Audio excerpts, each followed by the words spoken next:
Bonsoir à tous, je suis Emmanuel Escaland, directeur de la société Southern Implant. J'ai le plaisir de vous accueillir ce soir pour un webinaire spécial sur le traitement de l'édenté complet où nous sommes accompagnés de mon collaborateur Florian Gobin qui est en charge du service marketing, communication et bien d'autres choses. Et nous avons le plaisir d'accueillir ce soir le docteur Podpovitny qui est chirurgien dentiste implantologiste exclusif à Saint-Brieuc et le docteur Charles Maltieu, qui est chirurgien dentiste implantologiste exclusif à Amiens. Et donc, qui sont des experts sur le traitement des dentés complets. Par la suite, ma présentation, ils vous montreront effectivement quels sont les objectifs dans le traitement de dentés complets et comment, avec les solutions Southern Implant, ils peuvent au quotidien, voilà, prendre en charge et peut-être parfois aussi repousser les limites sur le traitement des dentés complets tel qu'on peut le connaître ou le décrire aujourd'hui. Alors, mince, c'est pas comme ça que ça marche. Ah, voilà. Alors, pour Southern Implant, qui sommes-nous? Si vous ne connaissez pas, Southern Implant est une société sud-africaine, voilà, qui a été créée par Monsieur Blackbird il y a maintenant plus de 38 ans. La société, voilà, tournée résolument vers l'innovation et la fabrication de dispositifs médicaux implantables euh, de grande qualité. Southern utilise le titane de grade 4, le plus résistant qui existe sur le marché, qui nous permet, forcément, ce que vous verrez par la suite, de faire des dispositifs assez spécifiques, notamment pour le traitement des dentés complets. Un état de surface inchangé et reconnu depuis plus de 25 ans. Et comme voilà, vous pouvez le voir, il y a un organisme indépendant qui s'appelle Clean Implant qui a reconnu la propreté et la pureté de l'état de surface euh, il a assez récemment, avec notamment une grande spécificité très appréciée aujourd'hui, quand on sait, après de multiples années, le, le suivi des traitements implantaires et des états de surface rugueux. Effectivement, la surface Synergie est une surface moyennement rugueuse. Et Southern, depuis plus de 12 ans aujourd'hui, a fait le choix de partir sur des surfaces hybrides, qui veut dire non traitées, non sablées, sur les 3 premiers millimètres de l'implant, quelle que soit la longueur de l'implant. Voilà, pour s'assurer de la pérennité des traitements à long terme et d'éviter un maximum de biofilm dans le temps. Il faut savoir que Southern fait partie des sociétés qui a le plus publié sur l'efficacité de son système, et déjà depuis 2005. Et voilà, de longues études sur l'ensemble des concepts développés par Southern. Et d'ailleurs, vous pouvez avoir accès à l'ensemble des publications sur notre site internet, et je vous invite à en prendre connaissance. Comment on peut se définir comme les partenaires de vos défis quotidiens, voilà, pour traiter assez rapidement et on va dire aussi sans greffe ou en essayant d'éviter les greffes, que ça soit à la mandibule ou au maxillaire, voilà, en connaissance des restrictions anatomiques qu'on peut avoir, et c'est pouvoir utiliser des dispositifs qui vont s'adapter à chacune des situations. Et c'est bien effectivement le défi sur lequel est concentré Southern, c'est de pouvoir répondre assez efficacement à toutes les grandes problématiques qu'on rencontre en chirurgie orale. C'est le traitement antérieur, que ce soit après après extraction sur site cicatrisé, remplacement molaire après extraction, ça c'est un challenge assez particulier.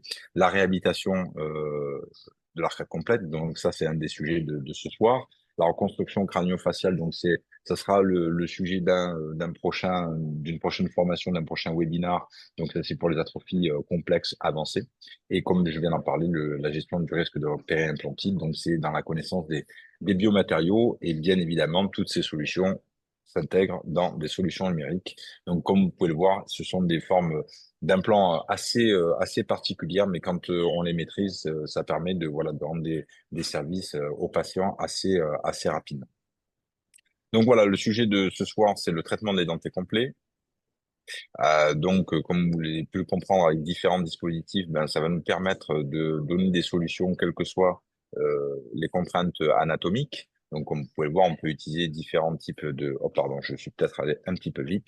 Voilà, différents types de dispositifs, sachant que l'objectif étant d'avoir une prothèse simple. Et comme vous pouvez l'identifier sur ce schéma, on voit bien qu'il y a des piliers multi-units qui est aujourd'hui assez reconnu pour le traitement de l'édenté complet. Alors, chez Southern Implant, on utilise beaucoup l'hexagone externe, car l'hexagone externe, en fait, nous donne des possibilités sur le plan technique de pouvoir anguler notamment des implants. Donc ça, on va en parler tout de suite après, comparativement à des connexions internes qui ont un intérêt mais différent. Avec les connexions externes, bon voilà, on va pouvoir avoir des angulations sur des implants à 12, 24 ou 36. Voilà, avec des longueurs et des diamètres différents qui vont nous permettre de nous adapter à toutes les situations. Donc l'objectif, effectivement, c'est d'avoir des solutions qui soient logiques, biologiques et pouvoir eh ben, effectivement exploiter un maximum l'os natif du patient. Et là, on le voit bien avec le concept du coaxis. Voilà, ce concept qui existe maintenant depuis plus de 20 ans, qui est largement documenté cliniquement et scientifiquement, où vous comprenez bien que on va pouvoir se soustraire parfois à certaines greffes, aller exploiter le volume osseux du patient et avoir une émergence optimisée pour la prothèse. Ah, ça, j'ai ma présentation qui a sauté. Vous voyez toujours ma présentation? Oui, Alors c'est étrange, je ne la vois plus. Ah voilà, ok, ok.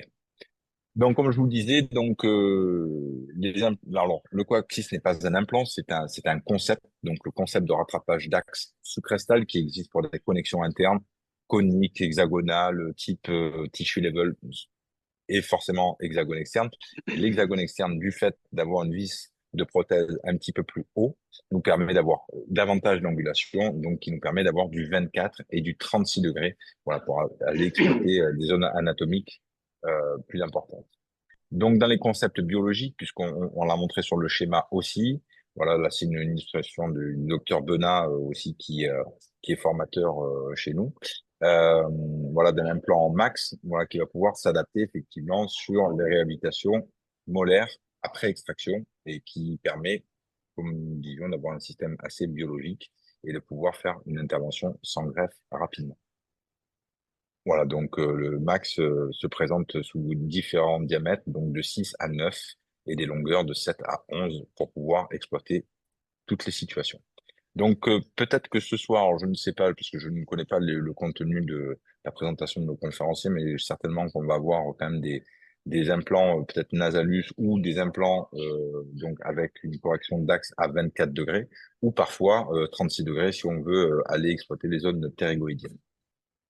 Bien sûr, par extension, donc c'est pas forcément le sujet de ce soir. Peut-être, il me semble que Serge fera peut-être un aparté là-dessus, mais en fonction des situations, on peut aussi complémenter avec des implants zygomatiques, toujours pareil dans cet esprit d'éviter les greffes. Bon, voilà, ça c'est toujours bon de le rappeler que si aujourd'hui Straumann nous fait confiance pour la fabrication du dispositif médical implantable en chirurgie orale le plus complexe à fabriquer, qui sont les implants zygomatiques, donc ne vous inquiétez pas, c'est que la qualité des implants et des composants Southern euh, voilà, sont bien au rendez-vous et certainement au-delà de vos attentes. On a beaucoup parlé là tout de suite de l'hexagone externe, mais on sait très bien qu'il y a quand même aussi beaucoup de praticiens et je pense que docteur Maltieu et docteur Popovitny aussi vont peut-être parler de cette combinaison qu'on peut avoir avec des implants à connexion conique. Donc je sais pas, je lance une bouteille à la mer, peut-être que je tombe bon, peut-être que non, je sais pas. On va le découvrir juste après. Donc cette gamme, comme vous le voyez, d'implants à connexion conique, si vous préférez l'utilisation des connexions coniques pour le traitement des dentés complets, c'est possible aussi, mais toujours pareil avec ce même état de surface, le même grade 4 ultra haute résistance, et notamment cette surface hybride qui nous est très important, effectivement, notamment dans le traitement de l'édenté complet, qui souvent, malheureusement, des patients paro, et pour éviter dans le temps d'avoir des récidives ou malheureusement des pertes sur les crêtes marginales, ben, de se prémunir de ça avec des surfaces hybrides. Donc, comme vous le voyez, donc ces implants sont disponibles sur 3 diamètres, 3,5, 4 et 5, mais avec une connexion prothétique unique, voilà, qui vient un petit peu simplifier l'accastillage. Comme vous pouvez voir, donc c'est des petites trousses assez simples, donc ça existe en chirurgie conventionnelle ou en chirurgie guidée en fonction de vos habitudes de travail. Il est possible de faire les deux. L'avantage ou du moins le côté aussi moderne de cet implant, c'est, on va dire qu'il est très éco-friendly, c'est-à-dire qu'il est complètement fabriqué dans une partie de l'usine de Southern Implant, qui ne fonctionne que au photovoltaïque. Donc, on va dire que c'est un implant complètement Green Act. Donc dans un emballage en carton, voilà, donc pour être de plus en plus respectueux de la nature, et on va essayer donc dans le temps de toute façon de ne faire que de la fabrication au solaire, parce que ben, toute la fabrication se fait en Afrique du Sud et ils ont bien cette chance d'avoir beaucoup de soleil au quotidien.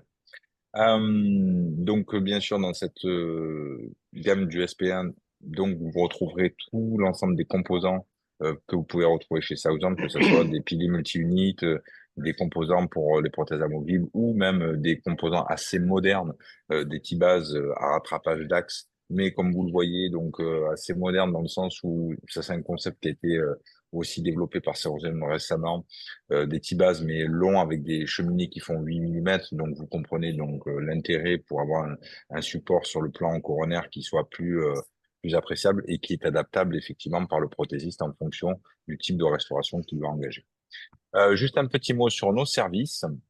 Donc, bien sûr, nous avons un site de commande en ligne, nous avons un espace client pour pouvoir retrouver, prendre vos rendez-vous avec nos différentes équipes en interne ou sur le terrain. Notre support client, notre service client qui est ouvert 5 jours sur 7 de 9 heures jusqu'à 17 heures.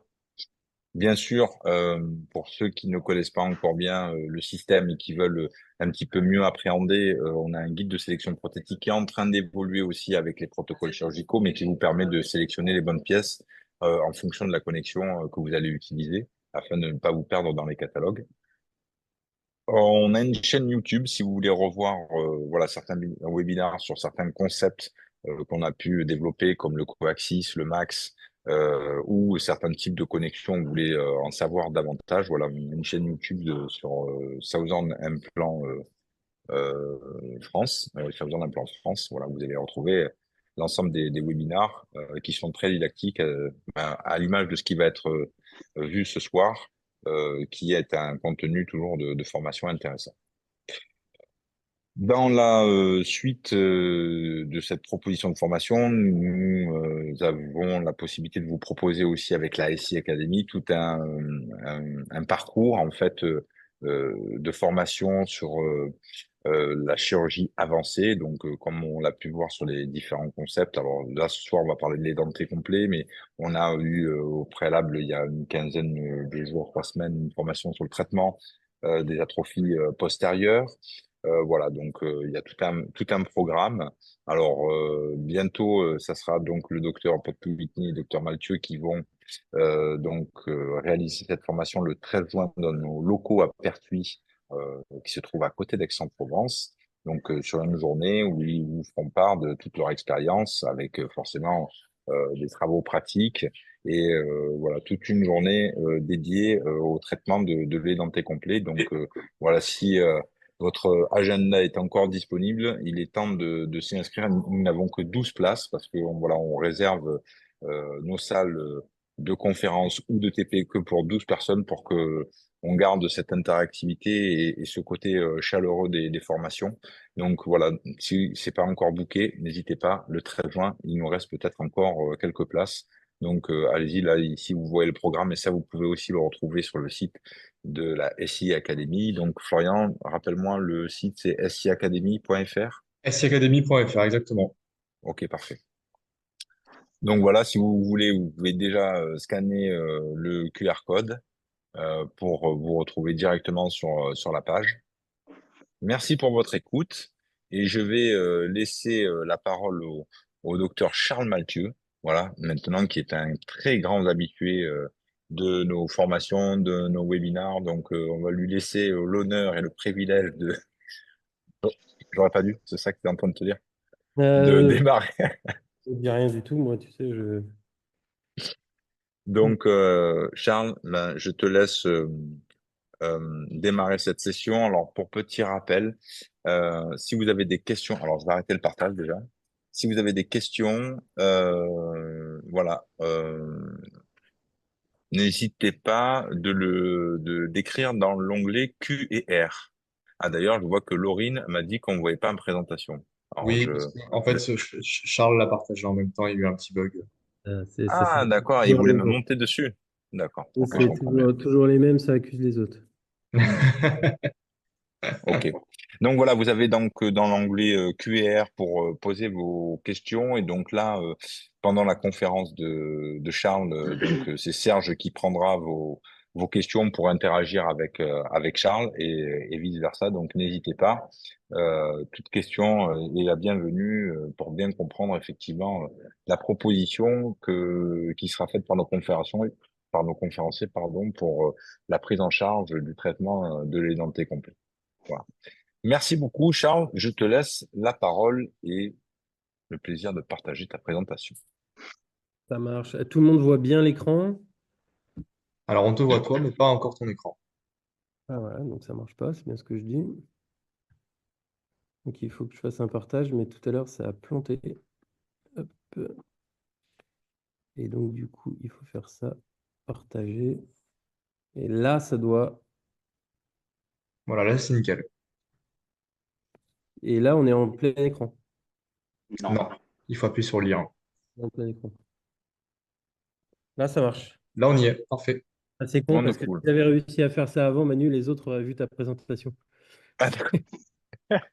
C'est con. Enfin, bref, bonsoir à tous. Ça fait longtemps que j'ai pas fait ça. Je n'ai pas le retour des caméras, donc je parle tout seul derrière mon écran, mais c'est pas grave, je sais que vous êtes là. Alors ce soir, on va parler de l'identité complète. On va parler du flux numérique. Ça, c'est moi, on s'en fout. Et je vais surtout amorcer un petit peu cette jolie formation qu'on va faire avec Serge. Je suis très, très fier et très content de faire ça avec Serge parce que déjà pour ses grandes compétences chirurgicales et prothétiques, mais ça, vous allez le voir juste après moi.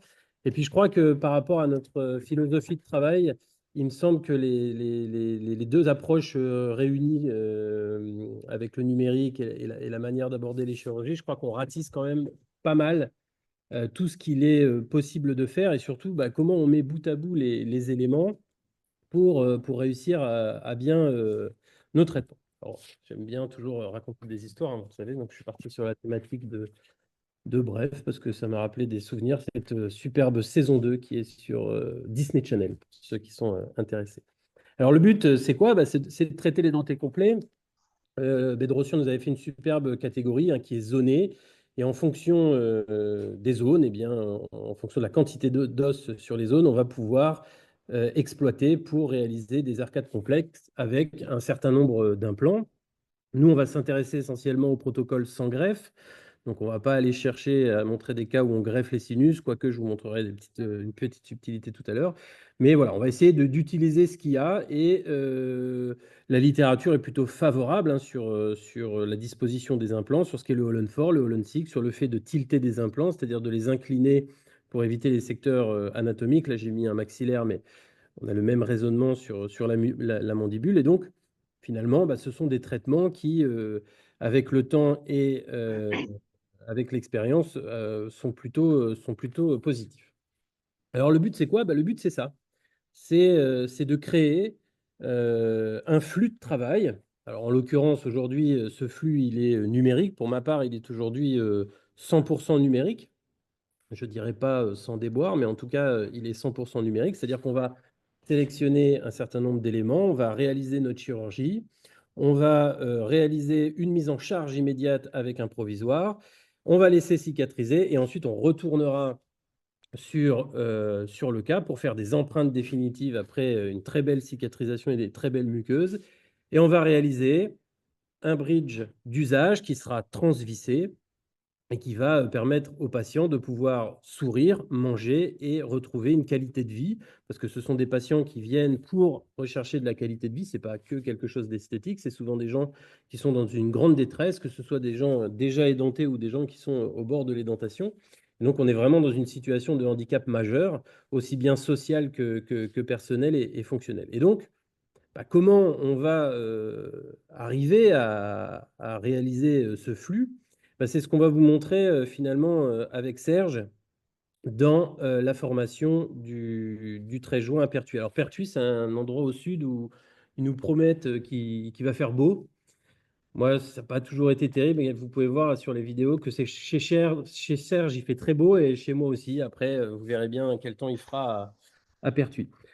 Alors, première étape, il faut collecter des données numériques. Donc, on va voir quelles données numériques on va devoir enregistrer. Est-ce qu'on a besoin de tout enregistrer, de pas tout enregistrer? Qu'est-ce qui est nécessaire d'enregistrer et qu'est-ce qui est, je ne vais pas dire superflu, mais qui dans certains cas va pas forcément avoir un intérêt. Je pense notamment au Mojo, je pense au Facecam. Est-ce que c'est indispensable d'avoir ce genre d'outils pour absolument réaliser un cas en numérique? Lorsqu'on prend les données numériques, comment on va le faire?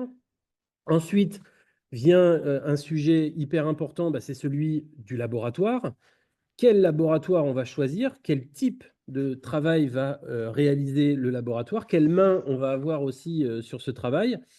Est-ce que sur ce travail, on va pouvoir interagir? Comment le laboratoire gère l'occlusion? Comment il gère la fonction? Est-ce qu'on peut avoir différentes manières d'aborder la restauration? Donc vous verrez, je pense qu'avec Serge, nos laboratoires ne marchent pas tout à fait de la même manière, mais on va arriver finalement au même résultat, mais pas avec pas avec la même démarche. Et puis, on va voir comment on réalise notre chirurgie.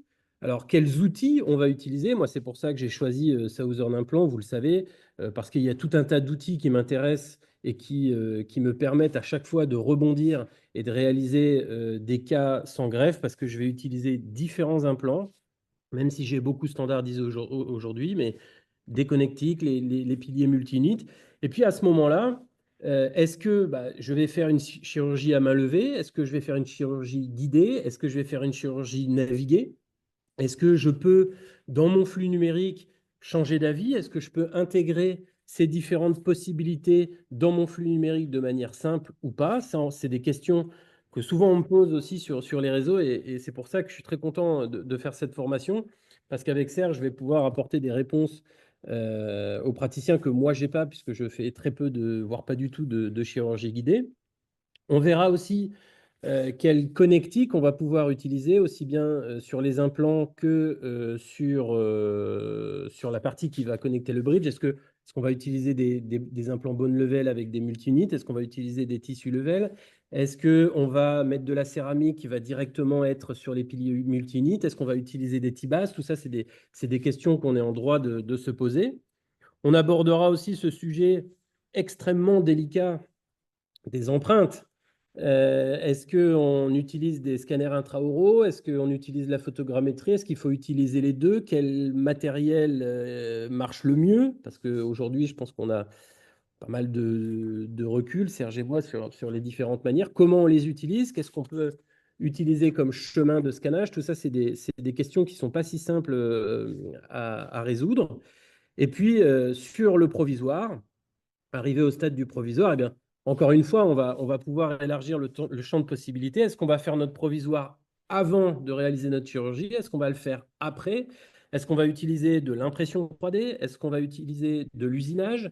Est-ce qu'on va utiliser des résines spécifiques? Donc des résines qui sont un petit peu plus chargées, aujourd'hui spécialisées pour faire du full arch. Est-ce qu'on va utiliser différents types de PMMA?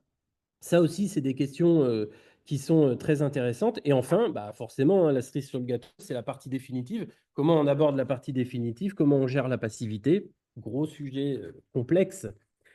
Comment on gère l'occlusion terminale aussi? Qu'est-ce qu'on va utiliser comme prothèse définitive? Est-ce qu'on fait de la barre titane? Est-ce qu'on fait du full zircone? Est-ce qu'il y a des T-bases? Est-ce qu'il n'y a pas de T-bases? Tout ça, c'est des questions que tout le monde se pose, que moi aussi parfois je me pose, et surtout, on va essayer de répondre à dans quel cas on fait quoi? Dans quel cas on va mettre 4 implants? Pourquoi on va en mettre 6? Pourquoi on va en mettre 8? Pourquoi on a choisi une barre titane? Pourquoi on a choisi quelque chose en zircone? Et puis bien sûr, comme on prend les pieds dans le tapis de temps en temps, comment on va gérer les échecs et comment surtout on va pouvoir profiter de tout ce que j'ai dit avant, c'est-à-dire comment on va profiter du flux numérique et des outils qu'on a essentiellement en termes d'impression ou d'usinage pour se sauver. Et aussi, comment on va utiliser des implants en mode un petit peu rescue. Est-ce qu'on ne peut pas utiliser des formes, des diamètres, des angulations qui vont pouvoir nous sauver quand on a perdu un implant? Bref, on va créer votre flux numérique Holonix parce que vous allez aller bien évidemment piocher chez moi, piocher chez les autres, piocher sur Internet, piocher sur Serge, les différents éléments qui vous intéressent et qui vont vous permettre de gérer en totalité et en 100% numérique ces cas. Et puis aussi, bah, pour ceux qui auront bien capté les subtilités, aussi ceux où il ne faut pas y aller. Voilà, voilà. Alors, on va rapidement parcourir 3-4 cas. Je vais vous montrer différentes choses. Je ne vais pas rentrer dans les détails. On va tous se voir à Pertuis, j'espère, au soleil, Inch'Allah, puisque Manu est à Marrakech. Voilà ce premier cas d'un jeune qui s'est présenté, qui ne veut plus sortir. Il a des tas de soucis. Il a tout abandonné depuis un moment. L'âge étant bien sûr pour moi une grande contrariété. Il a à peine 50 ans. Bon, bref, j'ai quand même décidé de le soigner. Et on va voir qu'on va faire toujours le même protocole. Moi, je fais toujours la même chose. Je vais vous montrer 3 cas différents où je vais faire toujours à peu près la même chose. Donc, on va faire des photos qui sont normées, c'est-à-dire qu'on va s'arranger pour que le visage soit toujours à peu près dans la même position, avec un parallélisme entre le passage sous le nez, les lobes d'oreille et la ligne bipupillaire. On va faire des photos extra-orales, intra-orales. Voilà, c'était pas joli, joli. Cette fois-ci, j'avais fait un face scan pour le congrès de Paris parce que je trouvais que c'était joli. Voilà, un joli face cam avec tout le montage. On peut superposer toutes les couches, c'est-à-dire qu'on va pouvoir mettre les empreintes, le scan, etc. Donc voilà les empreintes. On va faire des empreintes donc à l'époque avec une Trios 5, hein, déjà une très belle qualité d'enregistrement. On va prendre ces empreintes en occlusion. On va regarder bien sûr avec un CBCT s'il y a de l'os. Et puis, on va faire intervenir notre laboratoire, qui en l'occurrence est le laboratoire LIO à Lyon, de Vivien Cisdenier. Et bah, il va nous faire un travail bah, qui était fait à l'époque avec un articulateur et des courbes d'occlusion. Donc, il va rétablir les courbes d'occlusion, il va me faire un smile design, il va refaire le sourire du patient, il va me dire, voilà, il faut ajouter de la matière dans l'arcade antagoniste, il faut enlever de la matière dans l'arcade antagoniste pour avoir bah, finalement un sourire aussi bien esthétique et fonctionnel qui va être rationnel pour que je puisse opérer.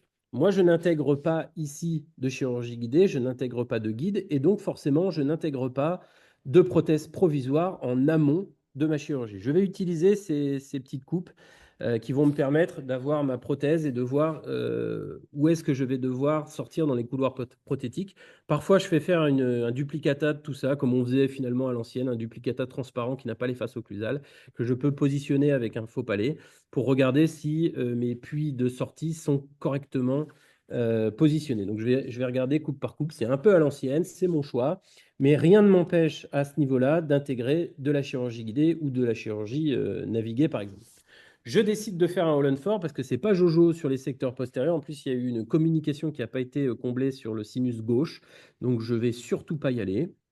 Et je décide de faire un All-on-4 standard avec 2 implants angulés à 24 degrés, connexion hexagonale externe sur les secteurs postérieurs et les tout nouveaux implants SP1 que je trouve magnifiques, qui sont des implants avec une connectique unique, qui sont agressifs mais pas trop. C'est un implant que je trouve très robuste et très intelligent sur les secteurs antérieurs. C'est un bone level classique sans angulation.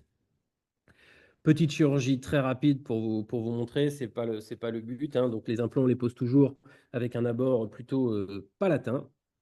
C'est juste pour vous montrer cet implant que je trouve très joli. C'est celui qui est à gauche là, sur l'écran. Vous voyez, il a aussi cette surface hybride hein, sur les 3 premiers millimètres que je trouve intéressante aussi parce que dans quelques années, je serais peut-être content de devoir nettoyer un petit peu de perte osseuse sur les premières spires. Je serais peut-être aussi content de faire ce que fait Philippe Cayat, c'est-à-dire de l'implantoplastie. Donc, psychologiquement, en tout cas, je me dis que j'ai une petite cartouche d'avance. On va mettre des piliers multi-unités et vous voyez, on va anguler tout simplement avec un décollement minimal. On va repérer la paroi antérieure du sinus et on va glisser notre implant angulé, hein. J'ai une autre vidéo où vous le verrez mieux tout à l'heure.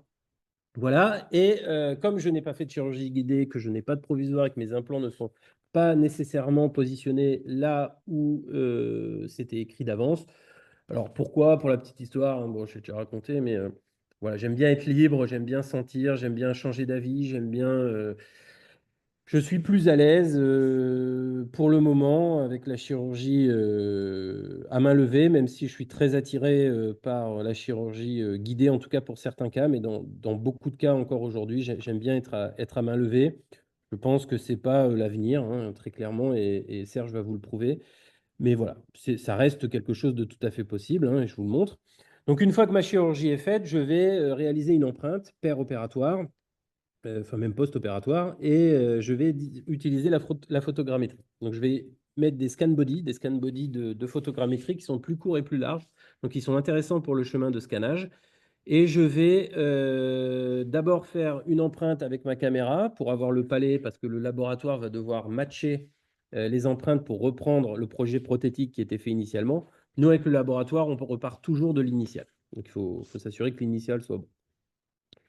Voilà à quoi ça ressemble ces petits scan body de photogrammétrie. Et voilà la photogrammétrie, c'est un petit peu comme un nettoyeur vapeur, sauf que ça ne fait pas de vapeur. On va tirer en fait avec la lumière sur les scan body. Et puis vous voyez, ça c'est en temps réel. Il y a un petit indicateur pour voir que les quatre sont bien dans le champ. Et ça c'est en temps réel. Vous voyez, l'empreinte photogrammétrique est donnée. Ça va vous donner les quatre positions des quatre scan body qu'il va falloir rematcher avec la caméra, enfin l'empreinte qui a été faite avec la caméra. Donc vous avez bien compris qu'il y a un problème opérateur dépendant, parce que si l'empreinte initiale n'est pas bonne, ou s'il y a trop de divergences, le laboratoire va avoir des difficultés à rematcher tout ça. Donc, il faut quand même que vous ayez deux produits qui soient très proches. Il faut que la photogrammétrie, elle vous apporte les quelques microns de différence qui font que on va essayer d'obtenir cette passivité maximale. Voilà l'image obtenue par la photogrammétrie. Voilà. Et le laboratoire va tout simplement récupérer tout ça pour matcher tout ça et, et nous faire notre bridge. Vous voyez, on n'est pas si dégueulasse que ça dans nos couloirs prothétiques. Voilà, et donc là, il va me réaliser mon bridge provisoire. À ce moment-là, encore sur une divergence de Serge, je vais imprimer ce bridge provisoire. Donc, je vais faire de l'impression 3D, je vous en parlerai plus tard. Impression 3D aujourd'hui avec des résines renforcées. J'ai commencé à le faire avec des résines qui n'étaient pas faites pour. Il y avait de la casse, bien sûr, mais une casse qui m'a très sincèrement jamais vraiment dérangé, mais qui existait quand même.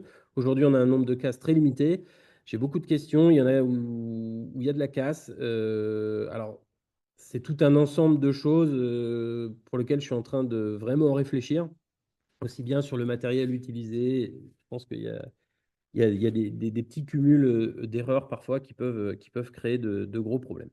Et notre patient, voilà, va repartir avec son bridge provisoire et on aura réussi notre travail initial. Il est content, il sourit. Et vous voyez, on a posé nos implants, donc avec nos deux implants droits, nos piliers multi-unites, nos implants angulés hexagone externe avec cette angulation à 24 degrés. Et je vous raconterai l'envers du décor, parce que je n'ai pas fini ce cas, et qu'à un mois, mon patient qui se sentait tellement bien avec ses nouvelles dents, alors qu'il n'a pas bouffé depuis des années, a repris une vie totalement normale, et que malheureusement, mon bridge provisoire n'a pas pété, alors que normalement, il aurait dû casser. Et donc, il m'a perdu cet implant qui est là. Comme quoi, parfois, l'implantologie, c'est pas juste, hein. Vous voyez qu'on avait du volume, on a une longueur qui est plutôt pas mal. Et donc, il m'a perdu cet implant-là que j'ai remplacé immédiatement par un Inverta. Et vous verrez qu'avec le flux numérique, alors je n'ai pas les photos parce que je viens de le faire, mais vous verrez qu'avec le flux numérique, eh ben, très rapidement, on va se sortir de cette tempête. Et je ne vais pas dire faire comme si c'était rien passé, mais quasi. Donc, c'est intéressant aussi de voir comment on va pouvoir gérer l'échec. Ça, c'est l'implant angulé. Donc ça, c'est un autre cas, mais c'est surtout pour vous montrer voilà, ce très très bel implant hexagone externe. C'est un IBR 24 degrés hexagone externe. Il a un nom un peu accouché dehors, mais il est très très beau. Donc vous voyez, il est monté sur comment on appelle ça, un porte-implant qui est contre-angulé. Voilà.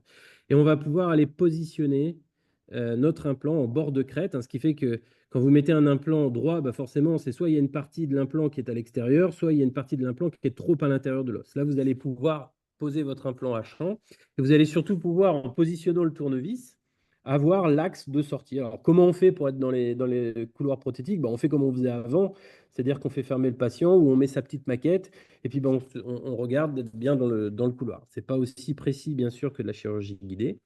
mais ça fait le travail un petit peu de manière empirique comme on le faisait, comme on pouvait le faire avant. Vous voyez, on va le finir à la main, bien le positionner. Vous voyez qu'on va pouvoir tourner cet axe, là où il y a la boucle que vous voyez dans le petit puits bleu, qui est en fait le réel axe prothétique. Et quand on dévisse, ben voilà, on a cet axe prothétique. Et quand on dévisse, vous voyez qu'on a un bel hexagone externe sur lequel on va mettre un pilier multi-unité. Voilà à quoi ça ressemble à l'arrêt. Voilà, avec le pilier multi-unité, suture, on s'en fout. Empreinte, toujours le même protocole, empreinte photogrammétrie, impression 3D. Et notre patiente repart avec un nouveau sourire. On aurait pu, si on n'avait pas été feignant, faire des petits composites en bas. J'ai pris un petit risque, on aurait dû faire des petits composites en bas injectés pour avoir une occlusion un petit peu plus léchée. Depuis, ils ont été faits par le correspondant. Il a eu des petites facettes, je crois. Et ce cas est désormais terminé. Voici les radios finales. Vous voyez, on est à main nue. On n'a pas décollé, mais on est quand même dans notre couloir prothétique de manière correcte. Autre cas un petit peu plus complexe où là, j'ai failli faire une chirurgie guidée. J'avais fait tout le protocole pour faire la chirurgie guidée, même process. On va faire exactement la même chose, empreinte, photo. On regarde et on découvre finalement que ce monsieur, il a eu une petite tempête à gauche. Alors en fait, il avait eu des implants, des greffes dans les années 90, je crois, il y a très très longtemps. Ça a duré presque 30 ans et il a tout perdu. Il a eu un appareil, mais en fait, il ne supporte pas du tout. Et donc, là, je vous avoue que j'étais très tenté par le fait de faire une chirurgie guidée pour aller un petit peu en angulé au niveau, alors pas de problème sur le secteur droit, hein, vous le voyez, pour aller un petit peu m'anguler dans la base du nez, pour longer un petit peu le pilier antérieur sinusien et aller un petit peu au fond, sans mettre d'implant ptérygoïdien, mais dans la zone en tout cas deuxième molaire proche ptérygoïde. Et donc j'ai tout fait. Les empreintes, alors il a un complet aujourd'hui, donc on a rebasé l'appareil complet, on a fait nos empreintes, repris l'occlusion, on a fait faire d'ailleurs une maquette de vérification pour être sûr que les empreintes étaient bonnes. On a bien sûr fait travailler notre labo pour qu'il nous fasse exactement la même chose, notre étude pré-chirurgicale, donc avec cette étude prothétique euh, fonctionnelle, en tout cas pour la sortie, parce qu'il va bien sûr falloir gérer des choses en bas, mais vous savez, parfois c'est des traitements qui sont assez complexes. Les gens ont du mal à tout faire d'un seul coup, donc on accepte aussi un certain nombre de compromis quand on arrive à les rendre à peu près raisonnables. Et voici la chirurgie guidée qui m'a été programmée avec des implants Straumann parce que le SP1 n'était pas dans la bibliothèque à ce moment-là, parce qu'il était tout nouveau, tout nouveau. Voilà, j'ai fait faire le guide et je m'en suis pas servi. Mais par contre, parce que j'étais pas à l'aise, voilà, quand on n'a pas l'habitude, c'est comme tout, hein, il n'y a rien de simple, il faut une courbe d'apprentissage pour tout. Et la chirurgie guidée aussi, pour bien positionner son bridge, pour bien ressentir les choses. Je ne l'ai pas senti, c'est un monsieur que j'aime bien, j'avais pas envie de me louper, donc voilà, je l'ai pas fait. Mais j'avais imprimé, avec mon imprimante 3D, j'avais imprimé ce modèle de l'os. Et le labo m'avait gentiment fait des petits points de repérage pour que je puisse visualiser mon os et réaliser ma chirurgie. Donc ça, c'était ce qui était programmé. Et ça, c'est ce qu'on a posé à main nue. Donc comme je suis incapable de respecter quoi que ce soit, je n'ai pas tout à fait fait ce qui était prévu à droite, mais à gauche, vous voyez que je suis assez proche de ce qui avait été prévu. Simplement, je n'ai pas utilisé des implants droits sur la partie antérieure et la partie postérieure. J'ai utilisé mes implants angulés à 24 degrés. Au niveau du sinus, pourquoi je n'ai pas utilisé d'implant angulé, bah, tout simplement parce que je voulais un diamètre de 3,5 et que sur les implants angulés, c'est du 3,25 ou du 4. 3,25, je trouvais que c'était un peu juste. Donc, j'avais la possibilité de mettre un 3,5. 4, c'était un petit peu gros. Donc, j'ai utilisé un 3,5 SP1 qui n'est donc pas coaxis, pas angulé. Et j'ai mis un pilier à rattrapage d'axe, donc un pilier angulé. Photogrammétrie, donc cette fois-ci sur 6 implants. Et je vais réaliser mon bridge provisoire imprimé qui n'est pas particulièrement joli, mais qui est assez épais, donc solide. Il ne me l'a pas cassé, pourtant c'est un broyeux. Et là, on est en train de faire les empreintes définitives, et ça a tenu jusqu'au bout. Et il est reparti avec ses dents. Et un dernier cas pour vous montrer un autre implant, et après je laisse Serge. Voici ce monsieur qui, arrivé à l'âge de la retraite, où il vend encore des maisons, a décidé d'avoir le sourire de Stéphane Plaza. Non, pas de Stéphane Plaza, de la famille Crête, parce que Stéphane Plaza, c'est pas bien. Voilà. Et donc, il vient, on fait toujours la même chose, on fait nos photos, on fait nos empreintes, on regarde s'il y a de l'os, on est plutôt pas mal. On est plutôt pas mal, sauf que bah, on a un sinus qui est très concave sur la partie antérieure. Et donc, on se rend bien compte que si on pose un implant angulé sans rentrer dans le sinus, eh ben, on va émerger au niveau de la 3. Or, on veut quand même lui mettre 12 dents à ce monsieur, 11 minimum. Et forcément, bah, si on angule à cet endroit-là, on va avoir du mal. Même si on angulait très, très, très fort, bah, on va se verrouiller la possibilité de mettre des implants devant. Donc, on a un petit problème pour émerger au niveau de la 4 ou de la 5. Donc, on va utiliser un implant spécifique de la gamme Southern qui s'appelle l'implant Nasalus. L'implant Nasalus, il va traverser le sinus et il va aller s'ancrer là-haut, là, sur la base du nez, pour justement pouvoir décaler un petit peu. Alors, c'est une vingtaine de pourcents de cas, 15-20% des cas, ça ne s'utilise pas tout le temps parce qu'il faut ce sinus très concave pour pouvoir rentrer quasiment au droit là-haut, là, vous voyez, là où j'ai mis l'implant. Si c'est pas assez angulé, bah, le forêt rib, c'est quasiment impossible à mettre. Donc, il faut qu'il y ait cette grande concavité antérieure. Donc voilà, on fait toujours la même chose. On envoie au labo. Le labo nous fait toujours le même travail. Je ne vais pas vous le refaire. Et on va regarder s'il y a ce petit carré d'os là pour aller faire cette pose d'implant. Alors là, bien sûr, je ne sais pas si Serge les guide. Je ne sais pas si c'est guidable cette chirurgie. Il va peut-être me dire que oui. Mais en tout cas, moi, je le fais à la main. Je le fais à la main comment? Eh ben, je le fais comme ça en faisant une fenêtre d'accès. Alors, je disais qu'on n'allait pas faire de sinus, qu'on n'allait pas faire de greffe. Eh bien, j'ai menti comme tout bon arracheur de dents, mais si j'ai menti, c'est parce que c'était nécessaire. On va faire une fenêtre d'accès. Pourquoi on va mettre de l'os? Bah, parce qu'une fois qu'on s'est cassé le cul à faire une fenêtre, à décoller la membrane, on ne voit pas vraiment ce qui nous empêche ou ce qui nous arrête de mettre de l'os. Donc, vous voyez, avec la sonde, je vais aller regarder si je suis bien ancré dans la base du nez. Je vais remplir et je vais mettre ce grand implant Nasalus qui fait entre 20 et 24 millimètres de long parce qu'il faut aller traverser et aller s'ancrer tout là-haut. Et après, au niveau de la tête, il est exactement pareil que l'implant que je vous ai montré tout à l'heure. Il est angulé à 24 degrés, diamètre 4 ou diamètre 4, et il est en connectique, bien sûr, hexagonale externe. Donc voilà, on va le rentrer. Et vous allez voir que d'un seul coup, on va aller. Donc, il faut avoir un visuel. Alors, moi, j'avais ce visuel, mais mon assistante, je venais d'avoir ma petite caméra, là, et donc elle n'avait pas compris qu'il fallait filmer un petit peu plus là-haut. Mais enfin, vous avez compris, on pourra rentrer dans les détails le 13 juin lorsque nous nous verrons tous à la formation à Pertuis. Voilà. Donc, vous voyez l'ancrage, hein, on a un torque. Moi, je mets mon moteur à 45, donc il s'est torqué à 45. C'est un torque qui me plaît bien. Et on va positionner le tournevis pour faire nos réglages euh, de la petite émergence là, de l'implant. Donc, on va laisser le tournevis, on va remettre la clé et on va faire tourner le tout pour vérifier que notre émergence prothétique soit droite. Donc, voilà, hop, et vous allez voir que tout va tourner en même temps. Ou vous n'allez pas le voir parce que c'est pas bien filmé. Si. Voilà, hop, on va déplacer, on va rentrer un petit peu pour être dans notre couloir prothétique. Voilà, bon, on finit la chirurgie, on va bien sûr faire un peu de... On va mettre une petite greffe, on va mettre notre pilier, vous voyez notre pilier hexagonal externe. Voilà. Et notre chirurgie est finie. Donc vous voyez, on a notre implant là-haut hein, qui est ancré dans la petite base du nez. Alors j'ai découvert après que je mettais les mauvais petits bases. En fait, il faut mettre la taille juste en dessous, donc je les ai changés après. Donc vous voyez cet implant qui est assez long, hein, j'ai pris une coupe là, donc il est tout tordu. Et vous voyez, il est ancré tout là-haut, dans la base du nez. Vous voyez le petit point qu'on avait repéré tout à l'heure. Eh bien, on voit qu'on est bien dans ce petit carré d'os. Même protocole, empreinte numérique, photogrammétrie. On fait 2 bridges provisoires. Alors, je fais un petit laïus pour vous dire que maintenant, l'impression 3D avec une machine comme la Formlabs Cap, ça va très très vite puisque ça dure 25 minutes. Voilà, le post-traitement, c'est ça. On décolle, on met dans l'alcool, on met dans la lumière, on enlève aussi vite que ça et on pose. Et on finira ça à Pertuis puisque je suis en train de finir ce cas et je lui pose la semaine prochaine. Merci à vous.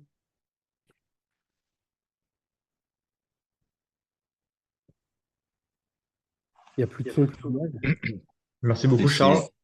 Merci Charles pour ta présentation, tes explications toujours assez claires. Je sais pas si on me voit parce qu'on voit pas mes présentations, on voit plus ma vidéo. Tu illumines l'écran. Tu illumines Hmm, l'écran. ça. Shukran. Et donc, je ne sais pas s'il y a des questions. Il n'y en a pas eu pendant ta présentation. Je vois pas s'il y a eu des... Non, il n'y a toujours pas de questions. Vous avez la possibilité de poser vos questions dans l'onglet Q et R. Voilà, si vous avez des questions spécifiques sur la présentation de Charles. Après, bon, peut-être des questions viendront lors de la présentation de Serge. On va peut-être continuer pour rester dans le timing. En tout cas, merci Charles. C'est toujours voilà, très didactique et j'espère que ben voilà, ça donnera envie à certains de nous rejoindre le 13 juin, comme tu l'as Surtout qu'on assez finira, souvent rappelé. finira ces mêmes cas. Comme ça, c'est plus sympa. Très bien, très bien. Serge, si tu veux partager ton écran. Oui, je vais le faire, ouais. Non, si tu veux pas, ne le fais pas, hein. Si, si, là, ça Ah bon, partage. Oui, parfait. Yes. c'est c'est génial. Mais non, je vois pas tout, moi, par contre. Tu vois pas tout? Alors, faut Non. appuyer sur lire. Ouais, voilà. Là, tu vois? Voilà, on voit absolument tout. Serge, Eh ben c'est donc, à toi. bonjour à tous, merci. Merci Charles pour tout ce que tu as dit. Ça va me faciliter la tâche. Je vais pouvoir couper mon introduction et aller directement presque à la conclusion. Alors, pour vous rassurer, dans les protocoles que j'utilise la chirurgie guidée, mais la chirurgie guidée, pour moi, c'est un outil. Donc, clairement, je pose aussi des implants à main levée, hein. Les Nasalus, c'est à main levée.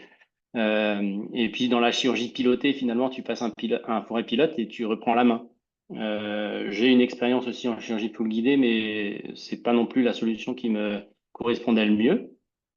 Alors là, je vais vous couper les intros où il y a Bedrosian, il y a la classification de Mich, il y a toutes les incidences que peuvent avoir la position de la lèvre, la ligne du sourire, sur le choix du type de prothèse aussi qu'on peut faire en fonction de l'atrophie osseuse.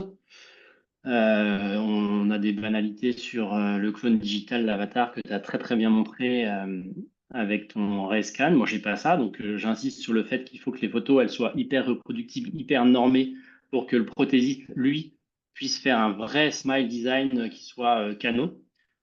Si les photos sont prises en contre-plongée ou inverse, il y a des déformations de la ligne du sourire et le passage du 2D au 3D après est un peu compliqué au niveau du rendu. Voilà, donc là, les photos, je vais vous détailler mon protocole de façon assez précise au travers de ce cas clinique. Donc là, la demande du monsieur, c'était une réhabilitation bimaxillaire.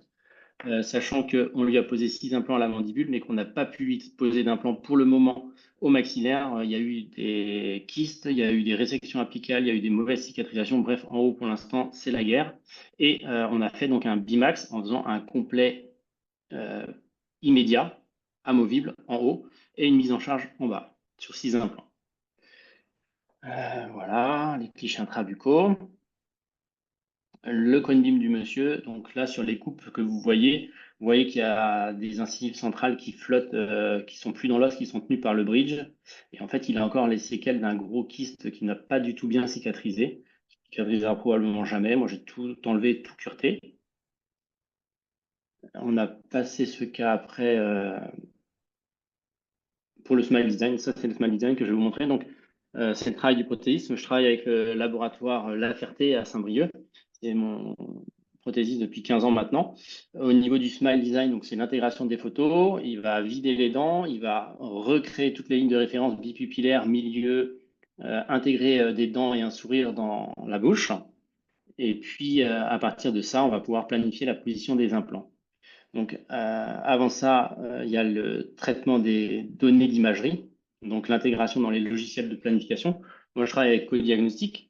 Donc, la première étape, c'est ce qu'on appelle la segmentation. On va prendre le DICOM, on va le traiter pour identifier les structures anatomiques. De ça, on va pouvoir réaliser le matching. Donc, c'est l'intégration de l'empreinte optique avec la radio pour permettre la planification du cas.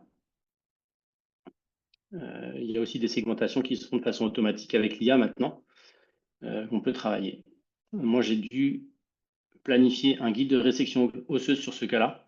J'avais des dents résiduelles, 3 groupées avec un pic osseux. Là, j'ai décidé de faire une résorption et on a décidé de guider cette résection avec un guide de résection osseuse. Donc là, on a l'intégration du wax-up numérique de mon prothésiste. On voit les volumes osseux, on voit un petit peu ce qu'il y a besoin de régulariser. La résection, on l'a guidée. Vous avez ce petit guide de coupe qui est ostéosynthésé en postérieur et sur lequel je vais passer ma piezo. Donc je sais vraiment ce que j'enlève. On a un modèle après qui est réséqué. On va pouvoir intégrer les implants dans notre projet. Donc sur Codiagnostic, il n'y a pas non plus encore les SP1, mais tout le reste est là. Il n'y a pas les IGO non plus, mais ça marche bien aussi de planifier avec les IGO que Southern fabrique pour Straumann. C'est les mêmes caractéristiques. Là, on a planifié 2 implants angulés devant les nerfs, devant les trous mentonniers, ouais. 2 implants droits devant et 2 petits implants, des petits gros en postérieur. Donc ça, c'est le cas. Sur Codiagnostic, on peut analyser les structures anatomiques, la position de chaque implant, les rapports des implants les uns avec les autres, les émergences par rapport au wax-up numérique. Et puis, on peut, après tout ça, fabriquer les guides. Donc ça, c'est le projet. Donc les implants angulés. Effectivement, c'est hyper intéressant. Et moi, c'est vraiment ce qui m'a séduit dans le système. C'est le non-encombrement de l'angulation. Comme l'angulation est intégrée à l'implant, on n'a pas ce volume de titane qu'on a quand on utilise un implant droit trop enfoui en postérieur avec un pilier angulé. Serge, j'ai une question, s'il te plaît, parce que Oui, là, je vois, je me permets de te couper, c'est le seul privilège que j'ai ce soir. Je vois en fait ton émergence prothétique là, donc en fait c'est toi qui as généré le pilier pour ah, avoir ah oui, l'émergence oui, oui. prothétique. Oui, tu as tout Parce à que fait normalement, raison. voilà, parce que c'est. Tu Alors, as tout à fait raison. j'ai eu récemment le responsable monde de Code Diagnostics qui m'a confirmé que les mises à jour seront effectives au mois de mai. Toute la base de données implants ainsi que des piliers. Mais effectivement, pour le moment, comme il n'y a pas les composants prothétiques, on ne pouvait pas générer cette émergence Oui, prothétique. Donc, je oui. veux savoir. Alors, en fait, tu peux savoir, donc, en fait, grosso modo, sur tous les logiciels de planification, alors celui que je connais le mieux, c'est Codiagnostic, mais sur tous ceux que j'ai utilisés, RealGuide, Blue Sky Plan et tout ce que j'ai pu essayer, tu peux de toute façon, dans tous les cas, générer toi-même tes parties secondaires. Donc là, je génère juste une partie secondaire et je lui donne une angulation de 24 degrés. Après, quand tu fais ajustage précis de la position de l'implant, tu peux Bien sûr. faire tourner ton implant sur lui-même, donc tu peux faire varier ton émergence. Mais Ok, tu as toujours l'implant. Enfin, tu simules l'angulation de la connectique. parfait. Merci. Voilà, de rien. Maintenant, je ne sais plus où j'en suis. Donc, si après ça, une fois qu'on a fait tout ça, donc on a besoin de fabriquer un guide. Donc, pour ma part, la majorité des cas, j'utilise la chirurgie avec un guide pilote. Donc, on a des éléments qu'on fabrique sur notre logiciel de planification. Et puis, finalement, on fusionne tous ces éléments en extérieur sur un autre logiciel, c'est MakeSnitcher, qui permet de faire des potences, des connectiques et de faire un peu ce qu'on veut. Voilà, donc ça, c'est un guide pilote que mon prothésiste Nicolas m'a designé. Et là, c'est le vrai guide en vrai. Donc, tous ces éléments vont nous permettre après de transférer la planification en bouche. Donc, ça va être le point suivant. On arrive en chirurgie. Mon assistante au bloc, super, tac. Voilà, donc là, transfert de la planification. Le premier temps, ça va être la résection osseuse. Donc, on va ostéosynthéser ce guide en postérieur. Ce guide, il vient trouver sa place et se clipper. Il n'a qu'une place, hein, vu qu'il est fait sur la segmentation. Maintenant, les segmentations sont très précises. Donc, les guides à appui osseux se repositionnent de façon très précise si la segmentation est de qualité. Donc, la résection est faite. Le guide est positionné. Le guide, il est claveté en antérieur, vissé en postérieur. Là, je vais passer un fourré pilote de 2 mm au travers de mes douilles. Je vais enlever mon guide, je vais poser mes implants à main levée, après avoir fini la préparation des sites. Je vais régler mes émergences. Alors, je pose toujours les implants droits avant, et après, si j'ai décidé, moi, sur ma planif, que mes émergences, elles étaient parallèles les unes avec les autres, c'est facile de régler les implants angulés en parallélisant avec les autres implants. Voilà. L'empreinte optique. Donc oui, dans ce protocole, j'utilise un guide d'empreinte optique. Alors c'est Sébastien Melloul de Nice qui avait développé le bazar. Le guide, il est claveté dans les mêmes trous que le guide chirurgical. Et en fait, c'est la fusion entre la position des clavettes et le wax-up. Ça permet d'avoir un chemin de scannage. La caméra, elle ne décroche jamais, même s'il y a du sang. Ça permet de faire l'empreinte lambeau ouvert aussi d'envoyer les données tout de suite au prothésiste. Là, dans un cas comme ça où c'est un FP3, il y a pas mal d'espace prothétique, ça permet aussi de tester l'occlusion avec le complet du haut, vu qu'on a enlevé les dents et qu'on a déjà le complet en numérique. Et ça permet de tout valider. Et après, bien évidemment, on peut imprimer en 35 minutes ou usiner en 3 heures. Moi, j'ai fait le choix d'usiner parce que quand j'ai commencé à imprimer avec Nicolas, on a eu beaucoup de déconvenus, on a eu quelques casses.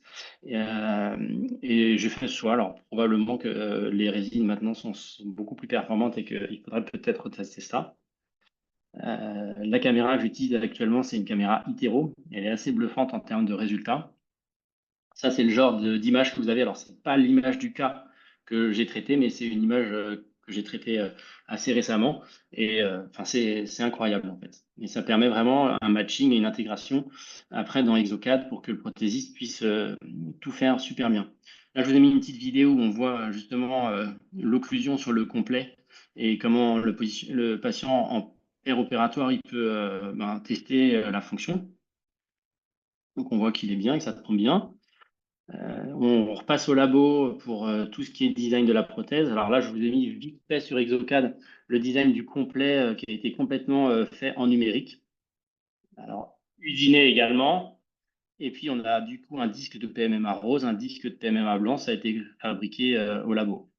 Là, on retourne pour la fabrication du bridge provisoire avec l'empreinte intégrée dans Exocad, le matching qui est fait entre mon empreinte et le WaxUp numérique, qui nous permet de définir le maître modèle avec la position des implants. On voit ici la position des émergences planifiées, enfin réelles par rapport au WaxUp et au projet prothétique. Donc on voit aussi que, comme Charles a main levée, avec la chirurgie pilotée, on tombe au bon endroit aussi. Et le projet, la réalisation des prothèses qui ont le même aspect. Donc sur les bridges provisoires, on va être en PMMA sans embase titane. Pour les prothèses d'usage, là, ce que je suis en train de faire depuis un certain moment, c'est de faire les architectures hybrides barre titane avec une contrepartie PMMA collée dessus à la mandibule et souvent contrepartie zircone au maxillaire s'il y a une grosse demande esthétique. Sinon, PMMA également, c'est très bien. Là, c'est le cas fini. Donc le sourire après, il était super content. Lui, ce patient-là, il sera très probablement exigible à un traitement pour le haut également. C'est sa demande et qui risque d'être un petit peu plus complexe. Je vous ai mis un deuxième cas clinique. Alors celui-là, très rapide. C'est un cas aussi avec des nasalus. Donc les nasalus, la différence avec toi, Charles, c'est que j'ouvre le sinus mais je n'ai pas comblé, j'ai mis juste, je me suis contenté de mettre des éponges de Pongène après avoir récliné la membrane. J'ai également imprimé des modèles 3D pour faire un training de ma chirurgie qui n'était pas une chirurgie guidée. Voilà. Là, on voit le passage des implants en intrasinusien. On voit les radios. Pareil, alors, chez mon patient, c'était un petit triangle d'os et non un carré, hein. Et on est dedans aussi. Voilà. On va passer très vite. Ça, c'est, je pense, toute la chirurgie en déroulé. Donc, les indicateurs de direction. Les implants angulés postérieurs, c'est aussi des implants angulés devant, donc 12 degrés devant. Je pense qu'il y a 4 implants à 12 degrés devant et les 2 implants à 24 degrés derrière. C'est une empreinte que j'ai faite de façon conventionnelle, je ne sais pas pourquoi. Et là, on est à la croisée en fait du numérique et du pas numérique, c'est-à-dire que mes cires d'occlusion, je les avais fait faire en impression avec une indexation sur les dents antagonistes pour que ça puisse bien fonctionner. Et pareil, pendant la chirurgie, on peut valider et être sûr que tout va bien. Donc là, la patiente, elle est bien, elle tombe bien, donc on sait qu'on va transmettre des informations qui sont top au labo. Ça, c'est le cas terminé. Ça, c'est la prothèse le lendemain. Et je vous ai mis après contrôle la cicate à 6 mois. Là, donc c'est pour la phase de réalisation de la prothèse d'usage. Je trouve assez marrant de vous montrer une photo faite avec mon appareil. C'est un Canon R10 de dernière génération. Et l'empreinte faite avec la Lumina, on dirait quasiment une photo. Le troisième cas clinique, c'est un petit cas de Holland-Fort que m'a adressé mon collaborateur, le docteur Large, qui nous regarde, je crois. Et c'est un cas tout simple, mais qu'on a fait avec le même protocole. Donc, flux numérique complet, chirurgie pilotée. Là, on a les indicateurs de direction. 4 implants standards droits. toujours les mêmes piliers multi-unités qui sont identiques quel que soit le type d'implant. L'empreinte optique, dans ce cas-là, l'empreinte optique que vous avez ici, c'est celle réalisée avec la caméra Itero-Lumina, qui est assez redoutable. Donc là, j'ai fait une empreinte avec mon guide d'empreinte, une empreinte des tissus mous, la fermeture des tissus, la réalisation de la prothèse par mon prothésiste, les tissus le lendemain, la prothèse en place le lendemain et la radio de contrôle. Voilà. Le dernier cas que je vous ai mis, c'est toujours des implants angulés. C'était pour vous montrer des implants ptérygoïdiens angulés à 36 degrés. Et il y a également 4 implants zygomatiques angulés à 55 degrés. J'ai fait très rapidement. C'est pareil, c'est des implants Straumann qui sont mis dans Kodiak pour planifier parce que les zygos n'y sont pas encore. La chirurgie, j'ai allé très rapidement, pareil. Donc, on met les prolongateurs ou les tournevis pour voir les émergences. On paralyse les émergences entre elles. Et puis ça, c'est le cas terminé. Prothèse d'usage en bas et prothèse provisoire en haut. Radio de contrôle. Et j'ai terminé, je crois bien. J'ai terminé. Parfait, Serge. Merci beaucoup. Merci. Merci pour ta présentation aussi très claire sur ton approche du traitement des dentés complets, voilà, qui est un petit peu différente de celle de Charles, mais voilà, qui s'inscrit quand même dans une certaine modernité dans les outils qui sont à votre disposition. Et c'est important aussi de savoir comment aujourd'hui on a la possibilité de prendre en charge les dentés complets, notamment sans greffe, assez rapidement pour proposer de la mise en charge immédiate dans des situations comme on a pu le voir où on repousse un petit peu les indications. Alors, ça sera pas le sujet de la formation du 13 juin, les implants zygomatiques. Il y en aura une autre avec le docteur Danglo, docteur Chotard un petit peu plus tard dans l'année. Mais ça sera bien le sujet pour le 13 juin, effectivement, de pouvoir communiquer à l'ensemble des participants, voilà, quels sont les principes et entre guillemets les la façon dont vous prenez en charge ce type d'atrophie et quelles sont les solutions que vous apportez aux patients pour les faire sourire le plus rapidement possible. Donc, je crois qu'il y a des questions. Euh, je vais les lire. Ah, il y a notre ami Ludovic, notre cher ami Ludovic, voilà, qui a eu le plaisir de partager un certain nombre de fois aussi son expérience au travers de webinaires et de formations. Mais il y a une question pour Charles, qui est, est-ce que tu intègres systématiquement les données d'ICOM de ton code mine dans le projet prothétique de ton prothésiste dans les cas où tu ne fais pas de guide de chirurgie guidée? Oui, oui, au contraire, je le fais toujours parce que sinon, je peux pas voir si je vais pouvoir mettre les implants dans les couloirs prothétiques. Donc, ouais, ouais, il y a toujours le CBCT. Après, très franchement, comment on appelle ça? Le point face et tout, je m'en sers pas parce que les photos, c'est plus facile pour le prothésiste de travailler. Mais il y a toujours, oui, il y a toujours le DICOM pour que je puisse avoir les coupes pour positionner les implants. Voilà. Ok, parfait. Merci beaucoup. Ah, un petit message de Laurine, qui est aussi chirurgienne exclusive en implantologie à Nice, qui vous félicite pour vos présentations. Merci beaucoup, Laurine, qui est une experte aussi du traitement des dentés complets. Et d'ailleurs, je sais que elle développe plein de choses intéressantes sur ce sujet. Je vous engage aussi à regarder que propose Laurine. C'est aussi une alternative et c'est toujours intéressant de voilà d'avoir l'esprit ouvert à toutes les solutions possibles et disponibles pour traiter les patients. Je ne sais pas s'il y a d'autres questions, pas pour le moment.